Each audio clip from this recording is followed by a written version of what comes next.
Neverness to Everness, it's usually caused by anti-cheat conflicts, overlays, injectors, background security tools. Number 1, close conflicting background apps, most common fix. Press Ctrl-Shift-ESC Task Manager. End tasks like MSI Afterburner / Rivatuner, Reshade, Cheat Engine if installed, any unknown overlay tools, NTE Launcher anti-cheat services. Restart PC after closing them. Number 2, disable overlays. Turn off overlays from Discord, settings overlay off, NVIDIA GeForce Experience, in-game overlay off, Xbox Game Bar. These often trigger Roblox protection. Number 3, temporarily disable antivirus. Disable third-party antivirus, Avast, AVG, etc. Also turn off real-time protection in Windows security. Try launching Roblox again. Number 4, clean 1, press WinR msconfig.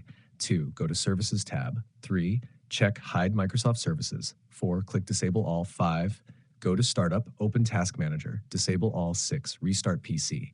This removes all interference. Number 5, reinstall Roblox. Clean. 1, uninstall Roblox.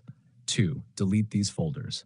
You can see the code in our conversation history. But 3, restart PC. 4, reinstall from official site. Number 6, remove disable NTE anti-cheat if running.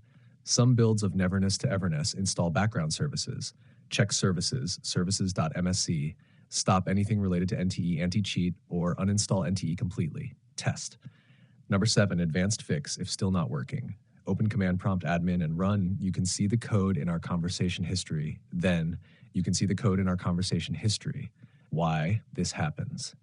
Roblox has strict anti-cheat detection. If another game like NTE installs kernel-level drivers, anti-cheat systems, memory injectors, Roblox flags it as interference. Best working combo clean boot.